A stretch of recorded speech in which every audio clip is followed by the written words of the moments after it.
My name is Siegfried, which is a German name, which I got from my parish priest, Father Siegfried Schultes, who baptized me. Then at home they gave me the name of Mandla, which means strength now. Yeah, God's power or God's strength. I was born at Brema. Brema is just a small village, outside Umzinto. My grandfather had a farm there. He also had a business in Johannesburg, in Soweto. So sometimes, we went to Soweto. It was good, but at the same time, I think life, on the farm was nicer for me. Yeah, I liked it, No, my parents, were very staunch Catholic, I still remember that, my father was very strict, in the sense that, he would say, prepare for going to church, you must do your washing, you must do your ironing a day before. So on Sunday morning, you simply wipe your face, Then you go to church, So that was the life, like. There is a story, I heard from my parents. You see, my mother grew up, in a mission school at Himmelberg. That's my home diocese, home parish. And seemingly, she was good. And then the sisters there expected her to join them, as a nun, but it didn't happen. So when she got married, Father Siegfried Schultes, so he said, at the wedding, since you did not become a nun, at least, one of your sons will be a priest, You must name them like this, The first one will be Siegfried, that one will be a priest. And the second one who will be Theophrid, and the third one will be Reinhold. So the whole family, they waited and then said, we just want to see what Father Siegfried, meant by this, whether he was really prophetic. So then I was born. Then when I was born, he baptized me. Then I was given this name of Siegfried. That's why, it is so special. So the story goes like this, that he liked this baby so much. Anyway, the second one was born, was a boy. Then he was named, Theophrid, just as he had said. And the third one was a boy. He was baptized and named, Reinhold. So people always said, especially my granny, he used to say, hey, I wonder if what Father Siegfried, said, will become true. So then I grew up like any other boy, And then when I grew up, I had my own dreams. I wanted to become a motor mechanic. Then when I was doing, I think, standard, in those days, Form 4, which is now, is grade 11. Then some people, ask me, could you please, help us, and lead the service when the priest is not there?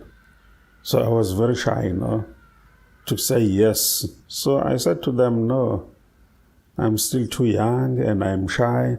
And I said, no, but God, will be with you, So then eventually I said yes. So then I used to lead the services. Sometimes they were even calling me catechist as a schoolboy. So after that, I said, why do they ask me? Maybe I should think about becoming a priest and forget about being motor mechanic. And then in 1977, I went to Red Acres to attend a vocation workshop, which was led by Father Brian Southworth. And Father Michael Gumete was there as a student, but he was one of the facilitators. So From that, workshop, I decided, to become a priest.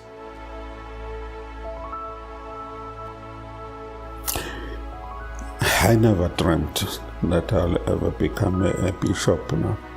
All what I told myself already in the seminary was that I want to be a simple priest to work with people.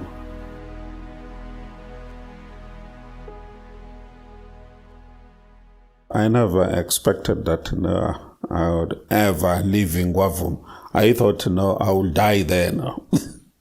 So I had my own projects. We wanted to build a cathedral. But then when I got this message from the nuncio, and then he just phoned me, and then he says, the Holy Father is asking you to go to Durban. So all my plans were shattered. So the whole story of Abraham, when he was told to leave everything, he went to the unknown. It came back to me. It made a lot of sense. I just believe that, God has a purpose. And, I shouldn't worry, but I should always be closer to Him. I like gardening. I don't have a flower garden, no, I don't have a passion for it, but vegetable gardens, yeah, I like that. And then also music. Sometimes, if I have time, I can play on the organ. Whenever I move from one place to another, I always move with an organ, but I don't have it at the moment. Those are just my hobbies now. Let me start now with Pope John Paul. I met him several times. Yeah. And then also Pope Francis, I met him about 2 times at least. Pope Francis, very down to earth. So even his smile, it just attracts you, It's easy to talk to him.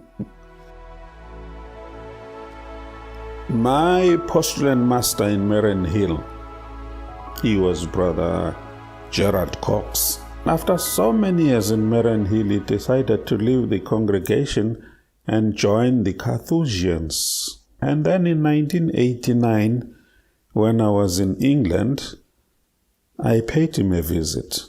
So then 12 midnight, we're in church. Then we're praying now the Psalms for 3 hours.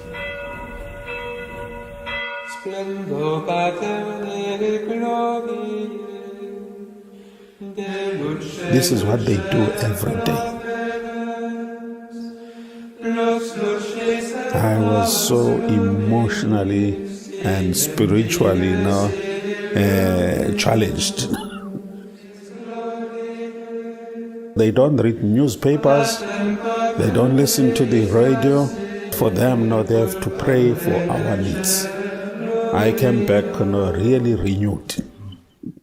Yes.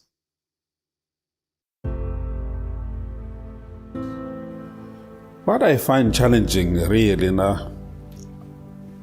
is that people are no longer afraid of God.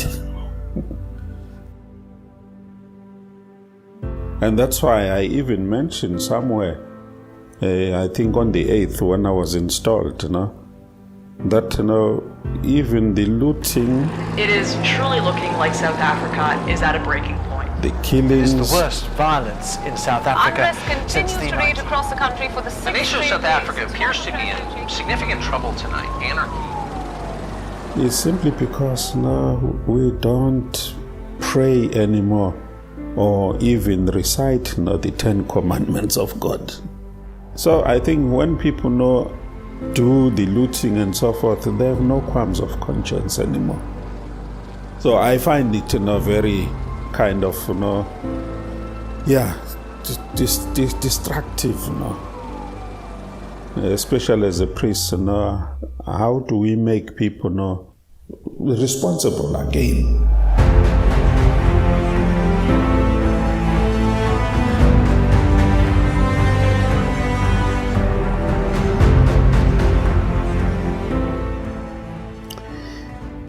wherever I go, in many places that I have been, I always ask people that we should have respect for each other. Ngaphandle kwenhlonipho ayikho into esingaba yiyona. Ngoba sidinga ukuba sihloniphe isithunzi somunye umuntu odalwe ngensebo kaNkulunkulu. So sonke siyalingana, sonke siyafana. So ngiyacela ke ukuthi wonke umuntu okhona la kwisifunda Bishop saseThekwini sifunda ukuhloniphana. Sihloniphe nalabo bokuhamba abahlala la ezweni lethu, nabo abazizwe bekhululekile kule diocese yethu, kule sifunda bishop sethu, bazizwe beke ekhaya. Nathi sibenze futhi bazizwe beke ekhaya. So asikho isidingo sokuthi silwe kuxatshwana, nihlala nilwa nixabana nasemakhaya, kodwa kufanele ukuthi mosofika esontweni uzizwe ukuthi ngafika enkululekweni, ngizizwa ngingcono. Ngifuna ukuthi ke nonke nifune ngempela ukuthi ukuhlonipha isithunzi somunye umuntu. Hlonipha nabesifazane nokuhlonipha nabantwana, njengoba behlale begilwa izikhathi eziningi behlukunyezwa. Zonke lezi zinto kufanele kuba zenziwa abantu abakholwayo. Ngiyacela masihloniphaneni. So the diocese does not belong to the bishop. It belongs to all of us. So we should work together, all of us. Everybody should feel at home in the Archdiocese of Durban. So even foreigners, those who are here in our country, I mean, if they are Catholics, they are baptized Catholics, they don't have another church. This is their church. This is their home. So we should respect each other. And it will always make me happy to see people happy in the church.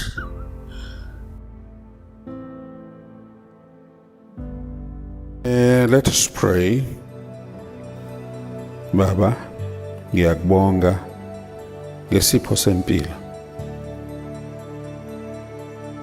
Ngikubonga futhi ngawo wonke amabizelo osiphe wasibusisa ngawo. Ngiyakubonga kakhulu ngelami ibizelo lobundela nobupristi.